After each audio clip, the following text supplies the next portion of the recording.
1 week till Christmas. Oh my, how did this happen so quickly? Here we are. Welcome to it, everybody. Happy holidays. This is flying by. I know we say this every single year, but holy cow, is December flying. Man, but that's okay. It's a good thing. It's a great time of the season. Did you get your Christmas shopping done? A little bit about that coming up here, about adult gifting, because I'm seeing more and more trending online. A lot of people saying, you know what? It's too much. Why don't we just limit gift giving to the kids? I'm all for it. In fact, in my family, I'll talk about this. We actually limited this a while ago because it gets too much. Christmas is about the kids, isn't it? I don't know. We'll talk about that. Trump has a Christmas gift for federal workers. You know what it is? He says, get your ass back in the office. He said that yesterday, and it's in direct response to a couple of things the Biden administration is instituting before the transition of power happens before next month.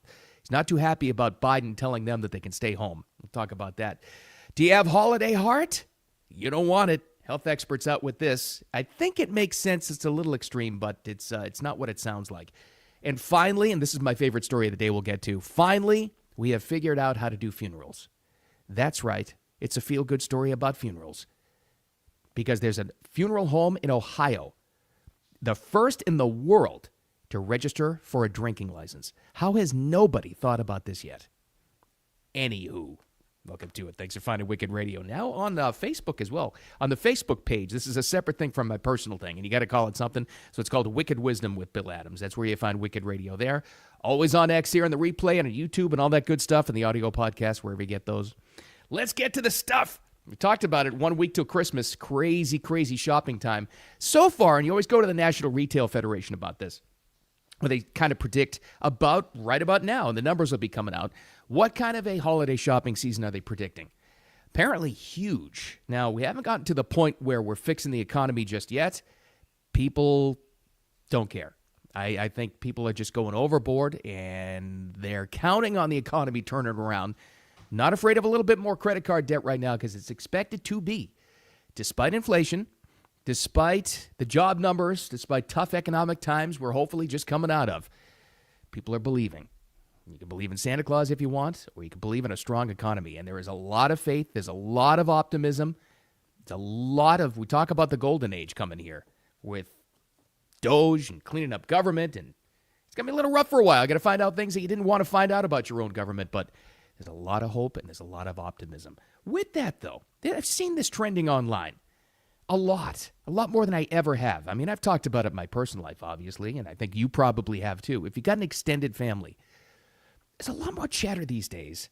If you got to get together with, you got to fly somewhere and get together at a party, or you're hosting a lot of people, invariably, there's somebody's relative, like a cousin's, daughter's, son's, nephew's new baby that you have no idea who they are. If there's a family get-together and all of a sudden you're supposed to buy gifts for them too, when did that become a thing? Don't pressure yourself into doing that. In fact, this is the trending part. I'm seeing more and more these days. The whole idea about just limiting gifts, if you're an adult, to the other adults. You take care of your kids or the kids in your family that, you're really close to and and you love. Take care of them. But this overboard thing about getting a gift for, everybody is just insane.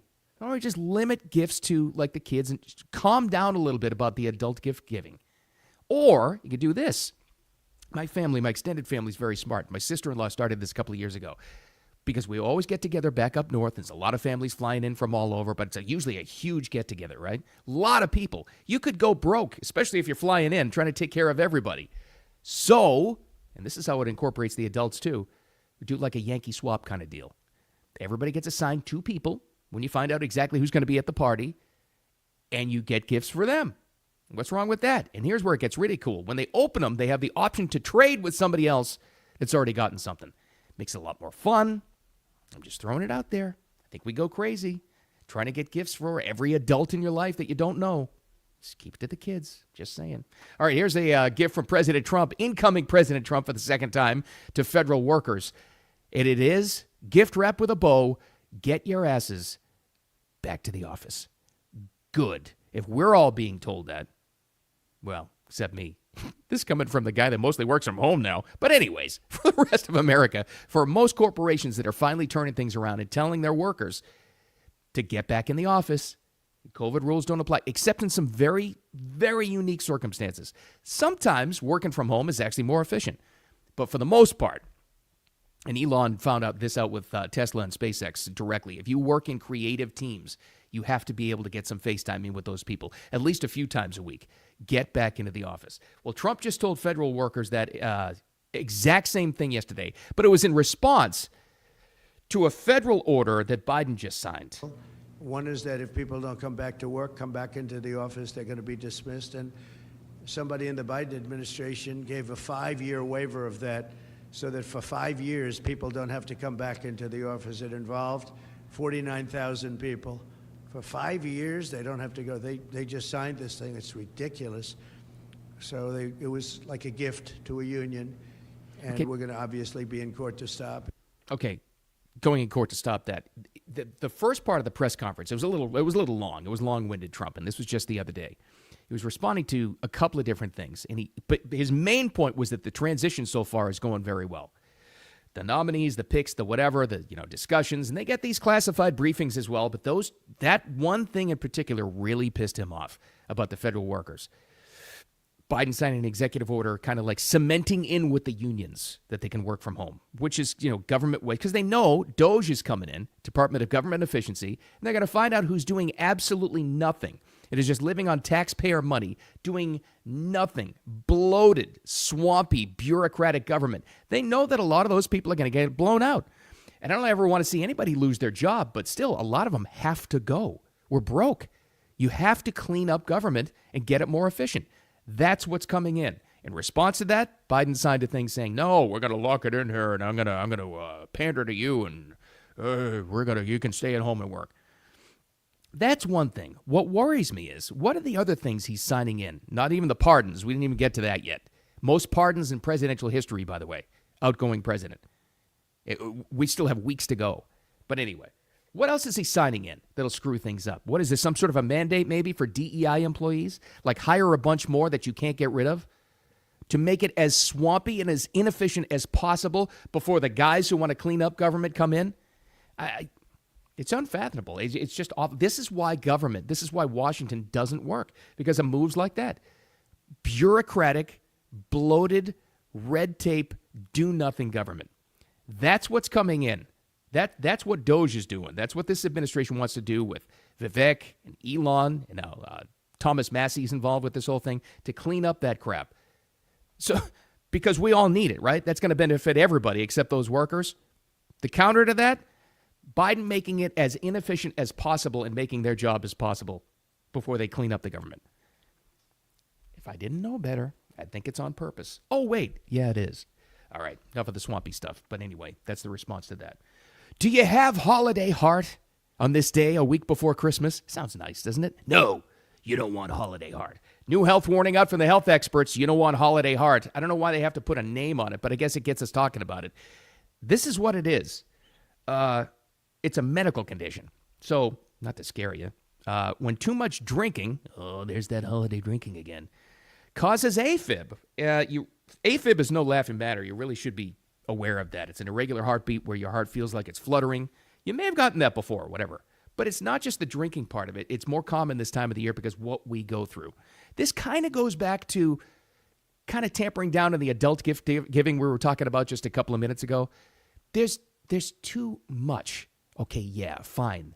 There's a lot more drinking this time of the year because of maybe days off, vacations, holiday parties in the neighborhood, at the office, at the house, whatever it is. Look at every other commercial these days. It's about a drinking commercial. It's part of our culture. It just is. So that combined with what else do we go through these days that would put pressure on your heart? We do it all wrong. You probably, in fact, this is scientifically proven, most of us getting less sleep this time of the year because the schedule is busy. You have so many commitments. Combine that with, the extra drinking you're doing, right? Not getting enough sleep, the stress, the worry about financial stuff. In many areas of the country, I'm sure a lot of you are going through this right now, some bad weather to deal with as well, travel plans, which is stressful enough. There's no wonder why something is called holiday heart where you would get AFib. So what they do is recommend the usual thing. Just cut down, limit your drinking during this time of the year. I would add on to this because they mostly focused on drinking for this holiday heart thing they're talking about. Honestly, seriously, start to say no during the holiday season. One of the best lessons I ever taught myself years ago, into adulthood. Stop saying yes to everything because you feel the pressure for the holidays. Well, I have to because it's such a nice time of the year and I don't want to let anybody down. Would you rather put stress on yourself? There are more heart attacks this time of the year than any other time of the year. Just keep that in mind. Not to bring you down, not to be a bummer. It's actually a good thing. Take this as a warning. You don't have to do every single commitment this time of the year. Learn the glorious power of no. I'm not doing that. This should be the way it used to be. I don't know how long ago, but I know for a fact it used to be a time when things slow down.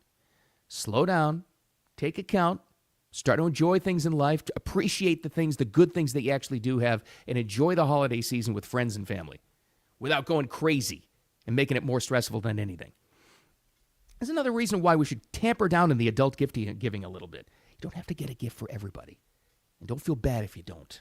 Speaking of drinking, yeah, believe it or not, there is a segue there. Finally, somebody has figured out how to do funerals right. Adding drinking.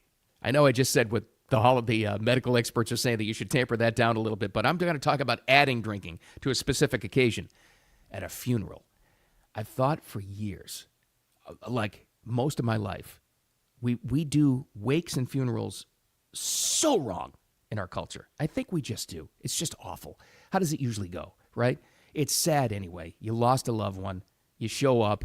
There's usually, at least it has been in my case, coming from the Catholic Church, there's usually like a priest or somebody that has no idea really who the dearly departed is, and they get up there and they give some kind of a speech. Bob especially enjoyed his toy train collection that the family told him about, and they try to make it sound like, and rabbis do this too, try to make it sound like they know him.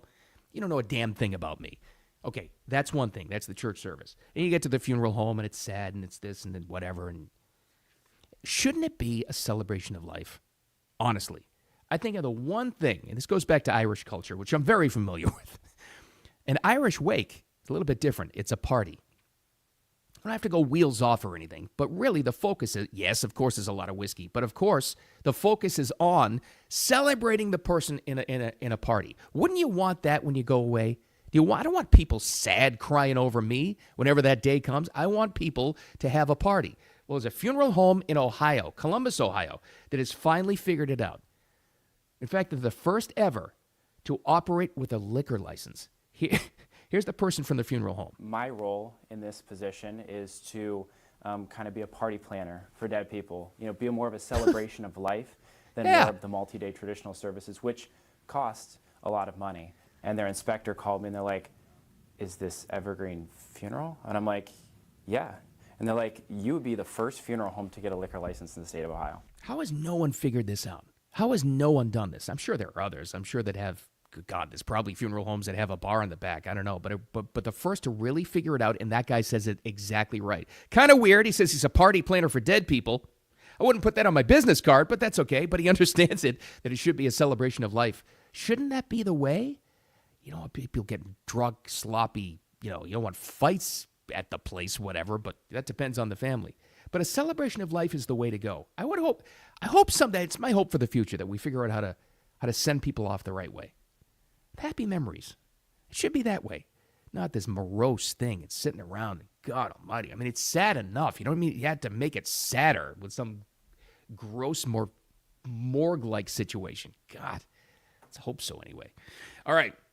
That's all I got for you. Thanks for hanging out. I appreciate it. As always, we're a week before Christmas. Again, the main takeaway, don't go crazy during this holiday season. Make this the holiday season where you say no a lot more to commitments. You don't have to say yes to everything. Get your sleep. Try to stay on your normal schedule as much as possible, and don't get that holiday heart where you get AFib. You don't want that. And yeah, even though funeral homes are now getting liquor licenses, you should tamper down the drinking a little bit. I think we all should, actually. But it's a time of the season we should slow down and enjoy, not go crazy. So don't worry about it. The other takeaway, as always, don't take any crap from anybody. Have a wicked, awesome Wednesday. We'll talk to you tomorrow. Audio podcast available for download just a couple of minutes, usually top of the hour at about 9 a.m. Eastern time. And that's on Spotify and iHeart and Apple, wherever you get them there. And again, lives on a replay now on Facebook. Wicked Wisdom with Bill Adams, right here on X at Wicked Bill Adams on YouTube. With all that said, getting closer and closer to Christmas. Enjoy it. We'll talk to you tomorrow.